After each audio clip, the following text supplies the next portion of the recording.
So we're going to start this video by seeing if I can lift up all of the books for this book haul. I've got quite a few. How many have I got? 11, and they're quite heavy. I mean, I've got them resting on my knee, but lifting them up might be another thing. So, oh, there you go. Can I get them all? I can't get them all shot. Can I get them all shot? No. There you go. They're quite heavy. Put them down.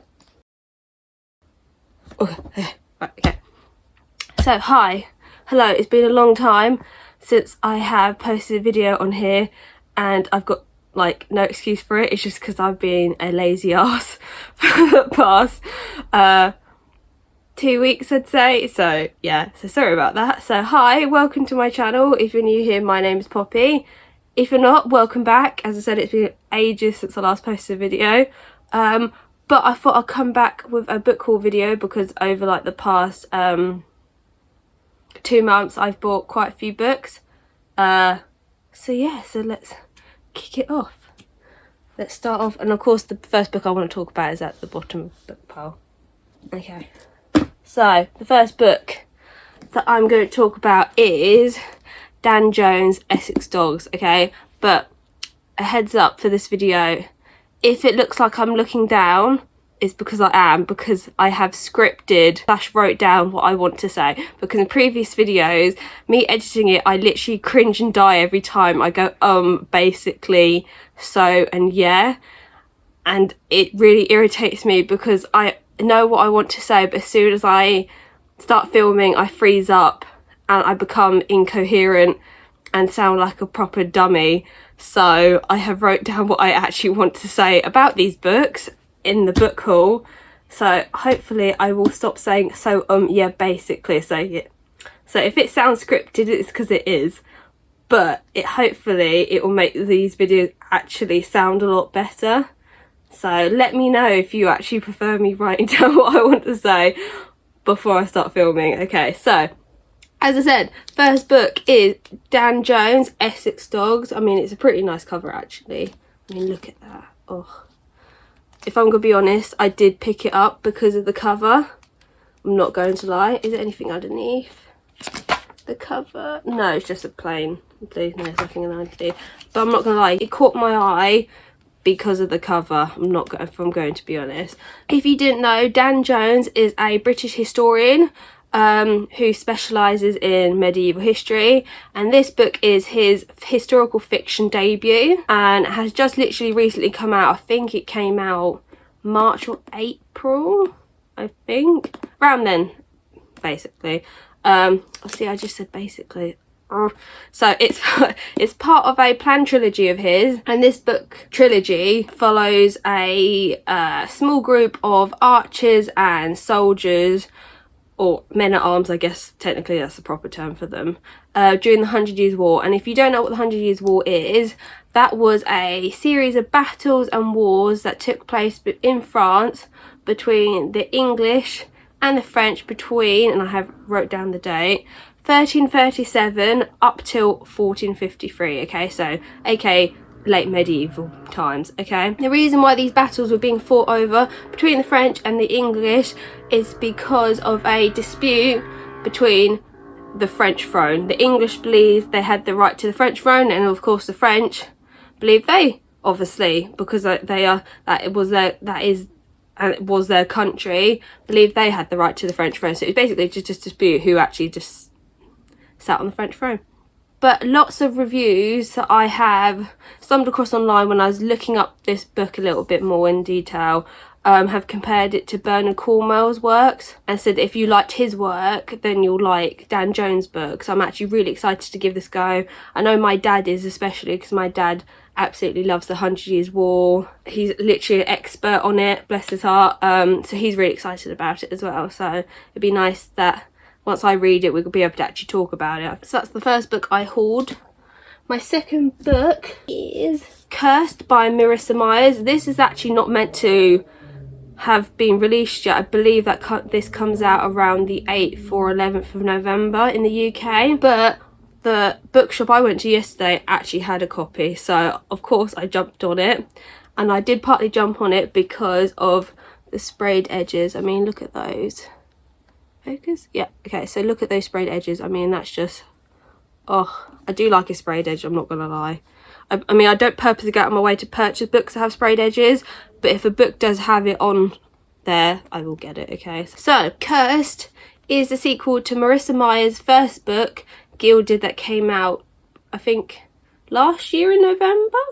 I think, yeah, about this time last year, basically, and is a duology retelling about Rumpelstiltskin, and it's a young adult book. I should mention that before.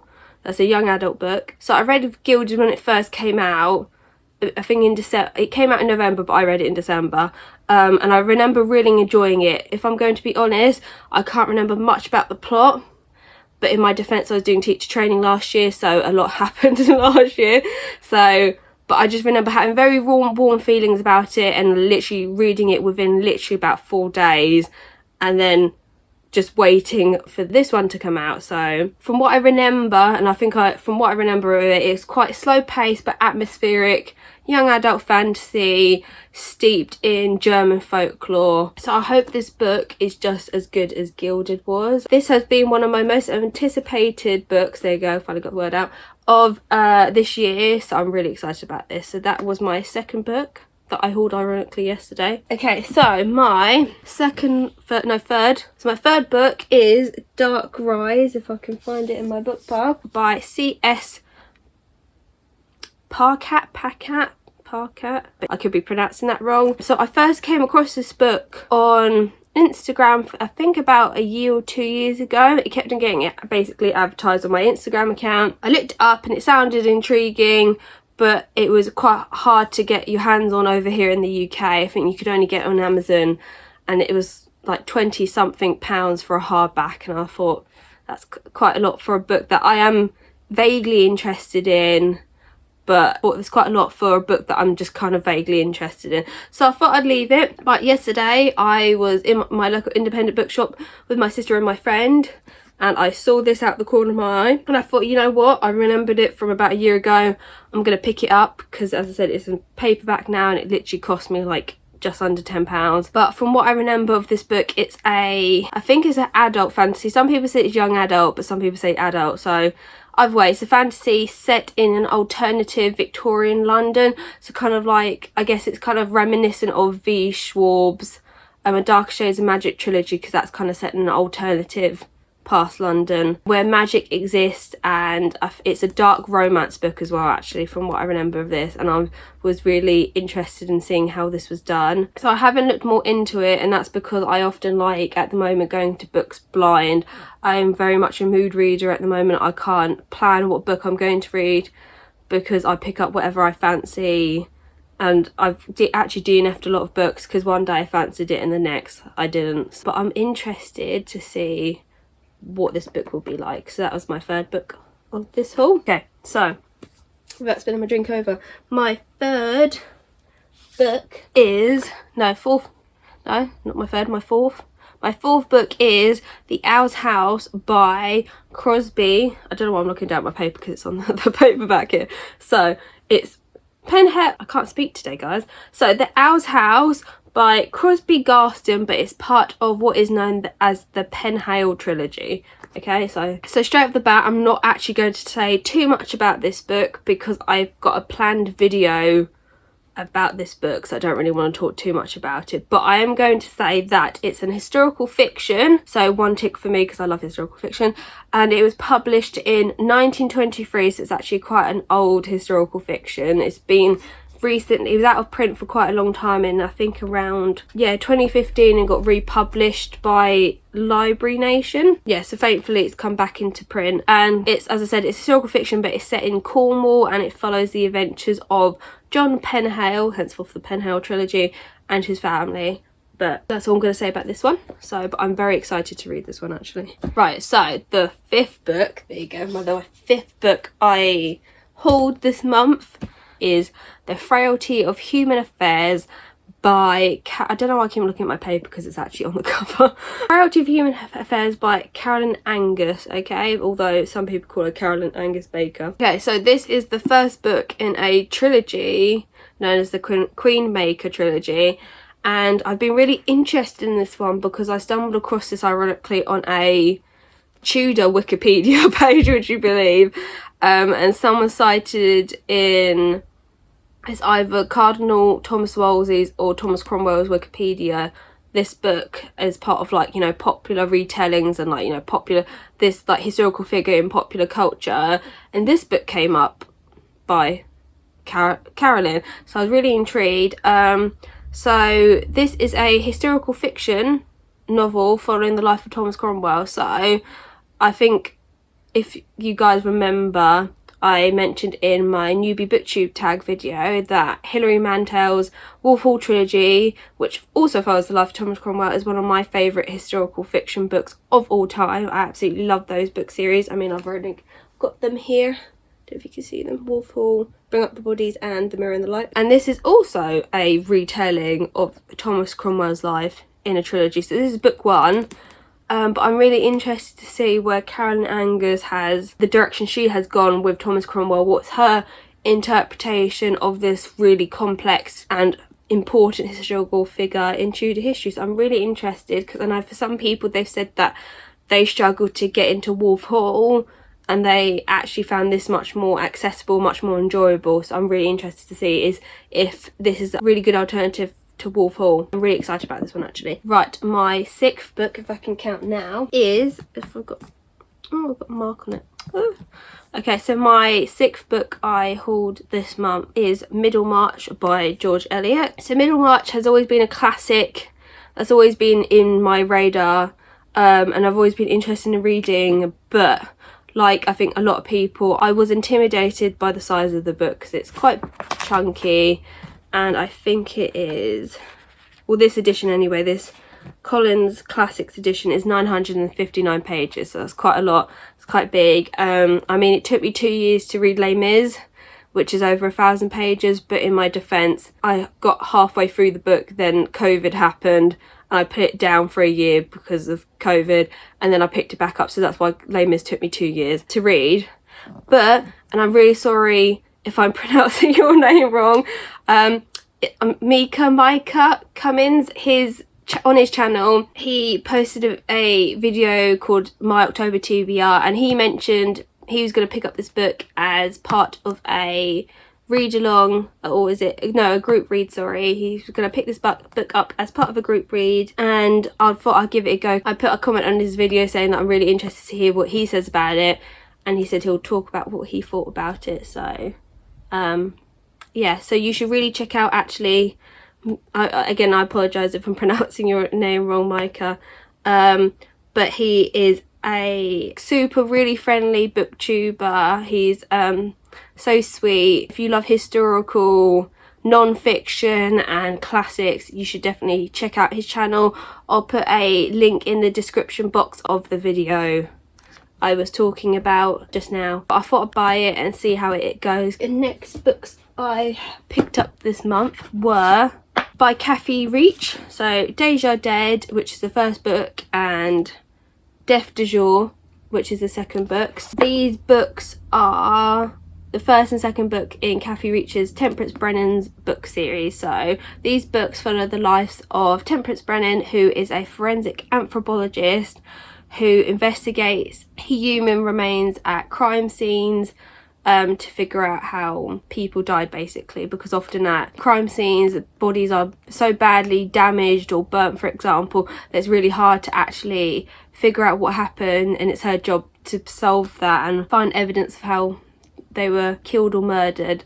So the Temperance Brennan books series is what inspired the famous show Bones, which I absolutely loved watching as I was growing up. And I've always wanted to read these book series. My mum has the whole set, and she absolutely loved these books.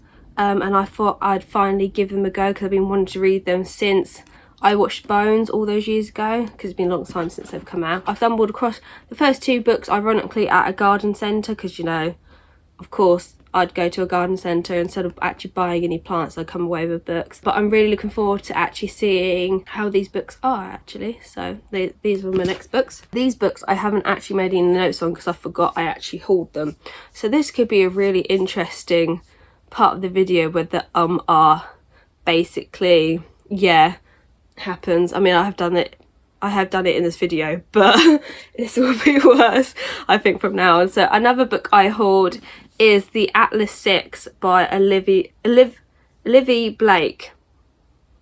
Olivia Blake. Okay, so I don't actually know that much about this book series. I just know it's done the rounds on BookTube, on BookTok, on Bookstagram, and it's quite popular. All I know is it's a fantasy, kind of dark academia vein fantasy, and I know it's got mixed reviews. Some people love this book, and I believe the Atlas Paradox has just recently come out, but I'm not gonna buy it now. I'm not gonna just buy it just yet till I've read this one.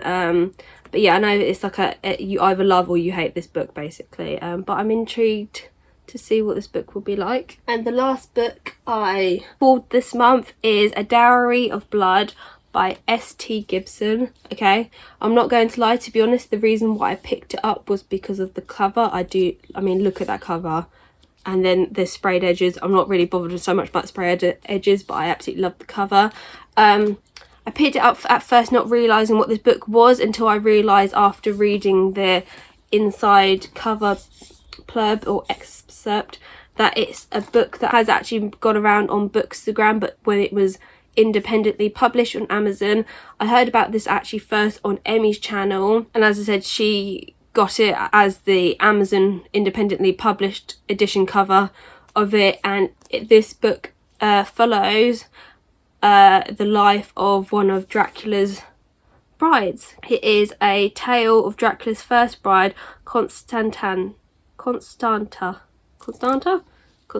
must be pronouncing that wrong.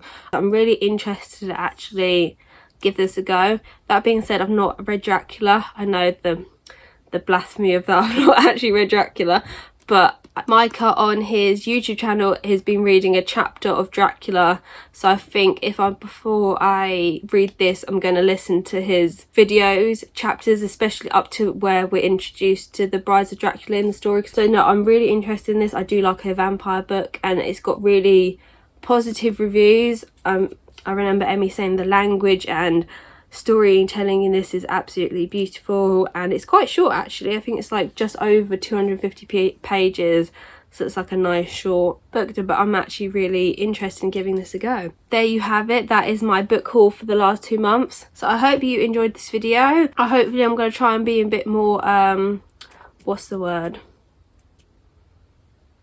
I'm looking for? I'm going to try and be a bit more, basically what I'm trying to say, I'm going to try hopefully put more videos out, be a bit more proactive in my video making, editing. I know I fall into periods where I'm not posting as much, and yes, I do apologise for that, but I hope you enjoyed this video. As I said, I'll try and be a bit more active on BookTube, but let me know if you are interested in reading any of these books, if you have any of yourself and you haven't picked them up, but maybe this video might have inspired you to pick them up. If you've read any of them, let me know. Give me your thoughts in the comments section, because I'll be really interested to hear what you guys think about some of these books, as I said, if you've read them. And until the next video, take care of yourselves and goodbye.